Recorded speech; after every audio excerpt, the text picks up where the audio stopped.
Buenos días tengan todas las personas que nos ven a través de este programa que se llama Aprendiendo con Papá. El día de hoy traemos unos temas muy importantes como son la burguesía, la ilustración y el liberalismo. Para esto hemos invitado a unos chicos que nos acompañan del colegio Marco Fidel Suárez del grado 806, quienes son Breiner Vargas, Juan Pablo Suárez y Juan Camilo Carrillo. Oh, tengo un tocayo.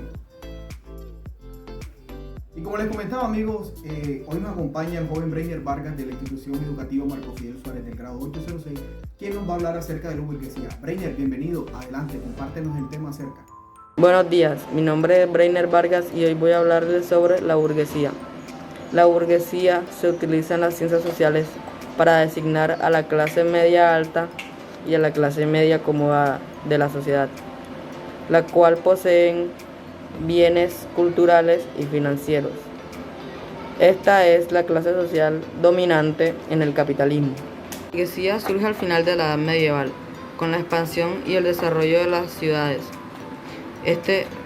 Cuando el comercio era desarrollado por un pequeño grupo de personas, ya que el rey y la iglesia dominaban casi todas las actividades económicas en esos momentos. Causas de las revoluciones burguesas.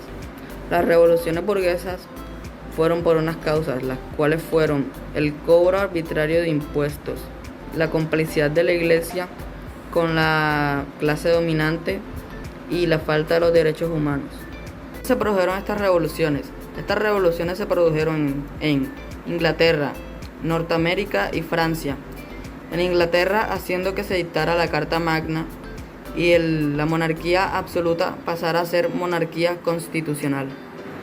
En Norteamérica se hace los primeros derechos humanos sobre el hombre americano y nace la primera constitución escrita. En Francia se derrota la monarquía y se hace que se dicte la Declaración de los Derechos del Hombre y el Ciudadano, y también nace una constitución escrita. Las consecuencias de las revoluciones fueron la desaparición de la monarquía absoluta o el debilitamiento de sus privilegios. En el caso de América surge un nuevo país, Estados Unidos, y también gracias a estas revoluciones burguesas hacen que se reconozcan los derechos de todas las personas. También se consolida la burguesía mediante derechos legales y surge una nueva forma de Estado, que es el Estado liberal burgués. El tema de hoy es la burguesía, su origen y consolidación. Así que ponte cómodo y acompáñame a descubrir qué es la burguesía.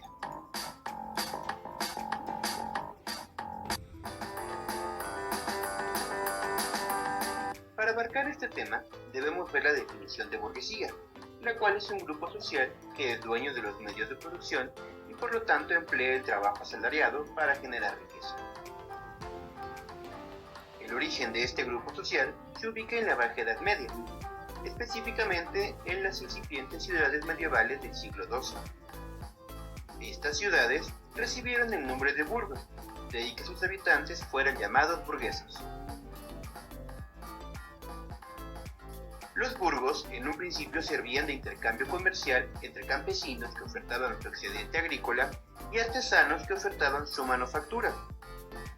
Pronto esto llamó la atención de los siervos que huían de los feudos para establecerse en estas ciudades y así ser hombres libres, que podrían terminar por dedicarse a la producción artesanal o al comercio. Esto provocó que los burgos se fueran poblando cada vez más y que se fueran especializando las actividades que se ofertaban en la ciudad. Mientras esto sucedía en los burgos, dentro de Europa, en las ciudades del Mediterráneo, tanto de Europa como de Asia y África, se establecieron relaciones mercantiles muy sólidas. Estas rutas comerciales partían del Lejano Oriente, es decir, de China, India, Irán y Arabia, y llegaban a los puertos de Asia Menor, Fenicia,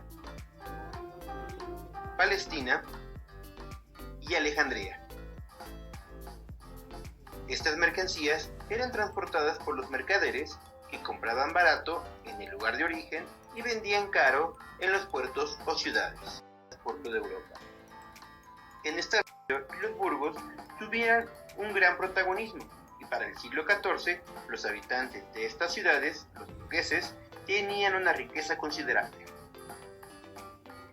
Esta relevancia de la burguesía del siglo XIV provocó una alianza entre burgueses y los reyes europeos, lo que generó la apertura comercial de las ciudades feudales, lo que a su vez permitió que los reyes recuperaran y unificaran los territorios cedidos a los señores feudales y con ello se daría el inicio de la formación de los estados-naciones de Europa. Este es el sistema feudal que cada vez iba perdiendo mayor poder. Con esto, el concepto de riqueza cambió, ya que en la Edad Media era rico quien poseía más tierras, pero para finales de esta edad, el rico era quien manejaba más mercancías y más dinero. Y eso fue Breiner Vargas, excelente aporte Breiner, la verdad manejas muy bien el tema, la manera didáctica que utilizas para enseñarnos, muy bacano, te felicito. Con ustedes amigos sigue ahora el joven que se llama Juan Pablo Suárez, el tocayo del grado 806 del Colegio Marco Fidel Suárez, con el tema que se llama la ilustración. Dale Juan Pablo. Buenas, mi nombre es Juan Pablo y hoy les voy a hablar de la ilustración. La ilustración es el movimiento de renovación que se dio en Europa en el siglo XVIII por los avances y conocimientos científicos que se dieron en ese entonces. En Europa en el siglo XVIII a esta época se le llamó la época de luces, ya que se buscaba iluminar a las personas por el uso de la razón. ¿Cuáles son los autores ilustrados? Tenemos a Montesquieu. Montesquieu tuvo como ideales, fue el primer precursor del liberalismo. El liberalismo es el movimiento filosófico político que se utilizó en Europa para defender la libertad individual. Otro ideal de Montesquieu es que dividió los tres poderes que conocemos hoy en día: legislativo, judicial y ejecutivo. Tenemos también a Voltaire. Voltaire tuvo como ideales el primero, tolerancia con la religión. El segundo, Voltaire defendió el liberalismo y se hizo famoso por la frase: no estoy de acuerdo con lo que has dicho, pero defenderé hasta la muerte el derecho de decirlo. Pasemos a Juan Jacobo Rousseau. Juan Jacobo Rousseau tiene como ideal de que inspiró a la democracia y al sufragio universal. Este se hizo famoso por la siguiente frase: el hombre es bueno por naturaleza. Tenemos también a Diderot. Diderot presentó dos ideales que marcaron un gran reconocimiento en la ilustración. ¿Cuál fue el primero? El conocimiento. ¿Cuál fue el segundo? Que todo avance científico se debe demostrar por medio de tres pasos: observación, experimentación y el razonamiento. Pasemos a las características de la ilustración. Tenemos, se difundió la burguesía, se decía que el método para llegar al razonamiento era el conocimiento, se dio la igualdad de derecho. También que todo avance científico se tenía que demostrar por la experimentación, observación y el razonamiento. Ahora, las causas de la ilustración. La primera causa, el derroche eclesiástico. La segunda causa, se buscaba hallar nuevas respuestas a las inquietudes que se le producían a las personas. Y la más principal, el liberalismo. Como ya les decía, el liberalismo era el movimiento que se utilizó para defender la libertad individual. El padre del liberalismo se llamaba John Locke y el padre del liberalismo económico se llamaba Adam Smith. Pasemos a las consecuencias. La primera consecuencia, se dio la Revolución Francesa. La segunda consecuencia, se dejó atrás la herencia de la Edad Media. Otra consecuencia muy importante y que hay que resaltar es que se creó en el año 1751 la enciclopedia, Ustedes se preguntarán, ¿qué fue la enciclopedia? La enciclopedia fue la obra más importante y reconocida de la Ilustración. Otro detalle también para resaltar de las consecuencias es que se dio un impulso en los conocimientos científicos de esta Ilustración. Ahora, ¿cuáles fueron los cambios que se dieron? Tenemos en lo político, se cuestionó la monarquía. En lo económico, se fue en contra de las trabas industriales y comerciales. Tenemos en la religión que se quería llegar a Dios por el uso de la razón y no por la fe. Y tenemos también en lo social que se rechazaron todas aquellas las diferencias sociales. Y en lo cultural, todas las personas fueron en contra del dogmatismo. Ahora, aquí tenemos un resumen de todo de lo que les he hablado acerca de la Ilustración. Y aquí tenemos en mi collaje la enciclopedia, la obra más representativa de la Ilustración, con los autores ilustrados. Ojo, compañeros, la Ilustración, le estoy hablando de los principales autores ilustrados, pero también hubieron otras personas que fueron autores, que le siguieron el paso a estos autores, como Montesquieu, Voltaire, Juan Jacobo Rousseau y Diderot. Muchas gracias. Bueno, Juan Pablo, muchas gracias por tu intervención. Muy bien, te felicito. Se ve que manejan ampliamente los temas estos chicos. Y para continuar, seguimos acá con Juan Camilo Carrillo, quien ya sabes, viene del Colegio Marco Fidel Suárez del grado 806, quien nos va a hablar del liberalismo. Dale, Juan Camilo. Buenas, mi nombre es Juan Camilo Carrillo Reyes y les voy a hablar sobre el liberalismo. Sobre el liberalismo. ¿Y qué es el liberalismo? Bueno, debemos decir que el liberalismo o pensamiento liberal es una doctrina de la filosofía política cuyo aspecto fundamental es la defensa de la libertad individual y de las iniciativas privadas, limitando así las potestades del Estado y sus poderes públicos en el ejercicio social, económico y cultural de las sociedades. También decir que el liberalismo es un modelo de pensamiento opuesto al absolutismo, conservadurismo y despotismo ilustrado, defendiendo las libertades civiles y económicas como el fundamento del Estado de Derecho y de pactos de convivencia social. En este sentido, fue indispensable para la formación del pensamiento democrático y para la separación de poderes fundamentales hoy en día en el orden republicano. Pero no basta con decir esto para conocer o saber realmente lo que es el liberalismo.